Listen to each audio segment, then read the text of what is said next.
Bonjour, alors ça fait un moment que j'ai envie de vous faire cette vidéo sur les écrans. Les enfants, le confinement, un peu ces trois mots qui peuvent faire une bombe ensemble, et c'était compliqué pour moi de la tourner parce que je suis partagée entre mon avis de professionnel sur les écrans.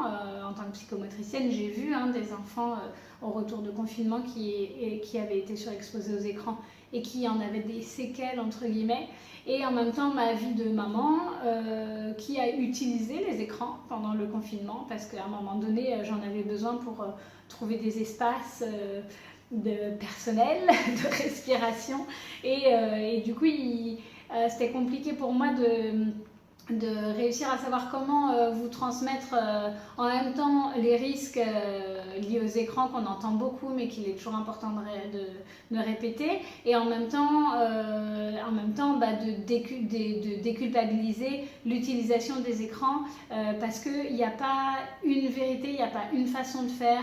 Chaque enfant est différent, chaque parent est différent, et du coup en même temps donner des recommandations pour être vigilant, et en même temps dire voilà, en même temps il faut rester cool, c'est quand même quelque chose de très compliqué.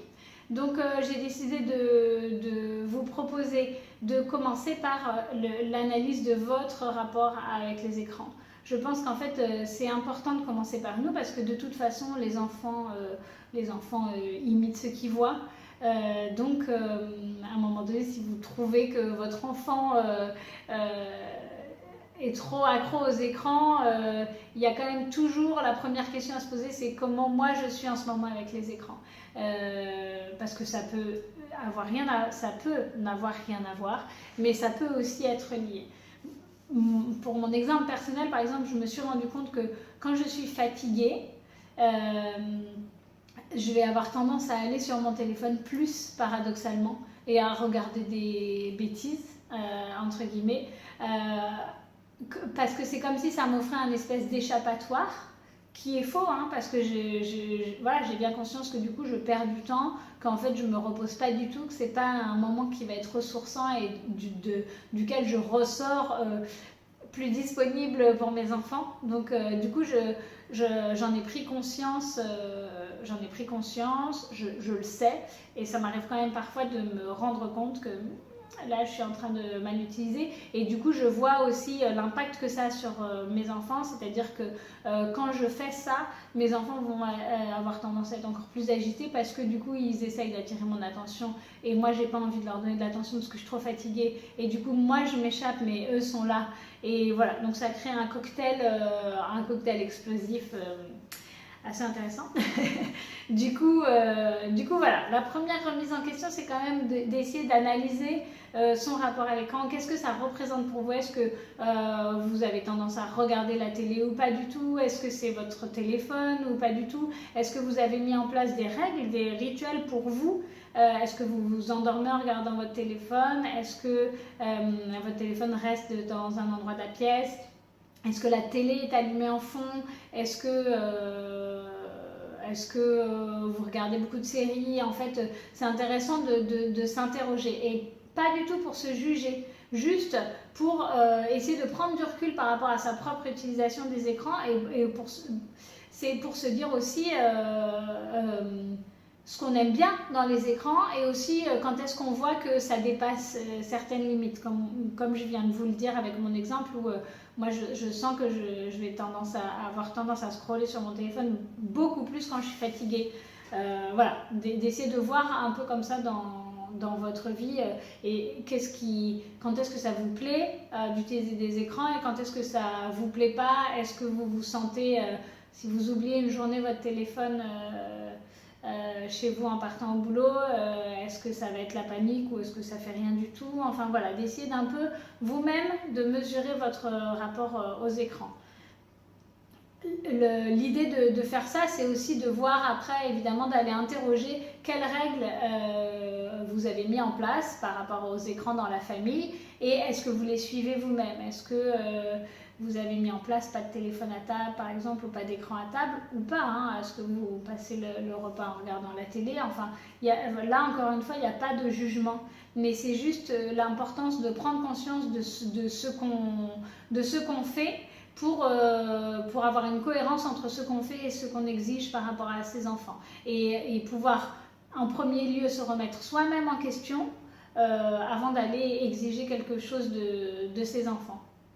Je pense que ça crée une cohérence qui fait que après l'enfant va aussi plus suivre la règle qui lui est proposée si le parent lui-même la respecte, entre guillemets. Si vous ne dites pas de téléphone à table mais que vous avez votre téléphone parce qu'on ne sait jamais au cas où on m'appelle, il y a quelque chose de l'ordre de l'incohérence qui fait que pour vous ça passe, mais qui fait que pour l'enfant aussi, du coup, il va avoir tendance à chercher ce genre de passerelle.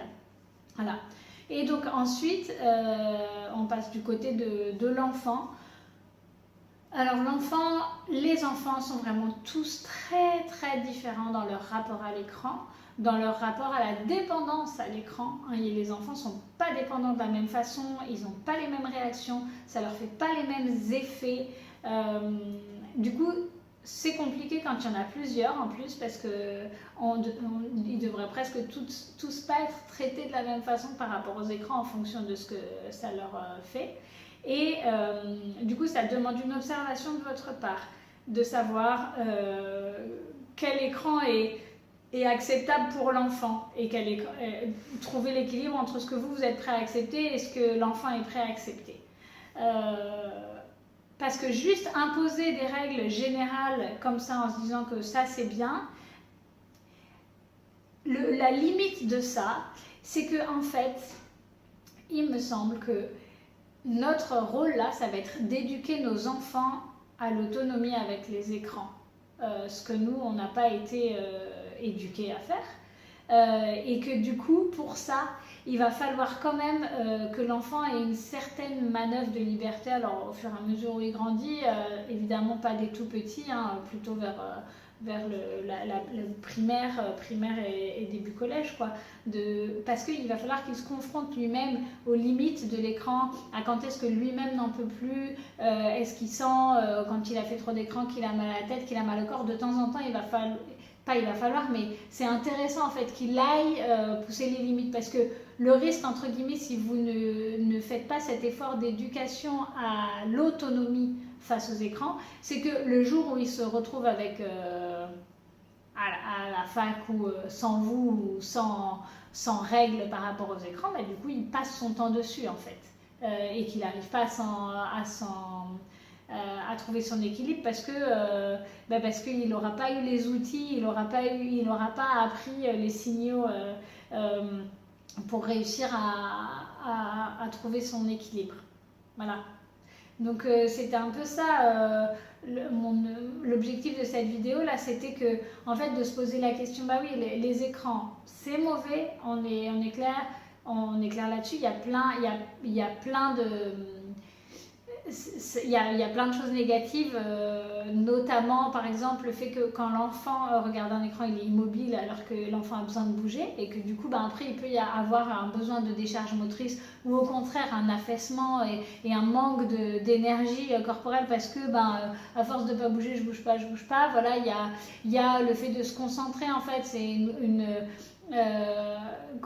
quand on regarde un écran, on voit et on entend en même temps, et du coup après on peut avoir plus de mal à se concentrer juste en entendant par exemple, ou juste en voyant, du coup juste en lisant par exemple. Donc ça peut toucher ça peut avoir comme conséquence des troubles de la concentration, des troubles de la motricité, des troubles de la relation à l'autre, évidemment, en fonction de comment l'enfant se positionne par rapport à l'autre à la base.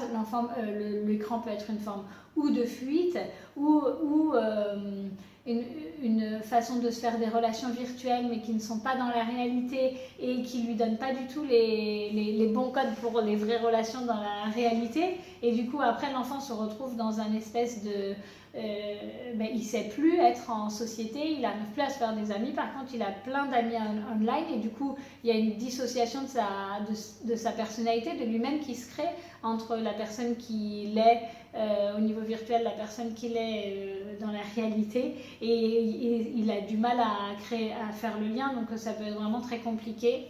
Voilà un peu pour les gros risques. Après, évidemment, il y a voilà, les retards du langage, en lien avec la relation. Enfin, les risques des écrans sont bien écrits partout. Je pense qu'il y a une bonne prévention qui est faite par rapport à ça. Moi, je voulais vous donner mon point de vue au niveau de psychomotricienne, quoi, plus voilà, ce que moi je peux observer dans mes séances au niveau voilà, de la concentration, de l'agitation motrice et puis de la relation à l'autre. Donc l'objectif, ça va être, selon moi en fait, ça va être par rapport aux enfants, ça va être comment je les éduque à être autonomes face aux écrans. Plutôt que, enfin, il y a la question quelles règles je pose pour les écrans, pour la vie de famille, hein, parce que c'est important d'avoir des règles qui font que chacun puisse être ni trop frustré, ni trop sans cadre. Voilà, donc il y a ces règles-là, mais il y a aussi cette histoire individuelle d'éduquer son enfant à être autonome. Donc voilà, pour finir cette vidéo sur les écrans, je vous rappelle mes principaux conseils. C'est d'abord de faire un état des lieux de votre propre relation aux écrans pour voir quel modèle vous offrez aussi et puis ce qui est important pour vous. Et ensuite, d'observer votre enfant de façon individuelle pour essayer de proposer une éducation à l'autonomie face aux écrans, plutôt que juste seulement être dans le cadre et dans la restriction. Je pense que cette idée d'éducation à l'autonomie ouvre davantage de perspectives et puis englobe aussi l'unicité et l'individualité de chaque rapport à l'écran, individuel et puis familiaux aussi. Voilà. Et bien écoutez, n'hésitez pas à me partager vos expériences par rapport aux écrans. J'espère qu'avec ces conseils, vous arriverez à trouver votre propre rapport à l'écran individuel et dans votre famille qui vous correspondent et qui vous permettent de profiter de tous les bénéfices que les écrans peuvent apporter, parce qu'il y en a. À très bientôt, au revoir.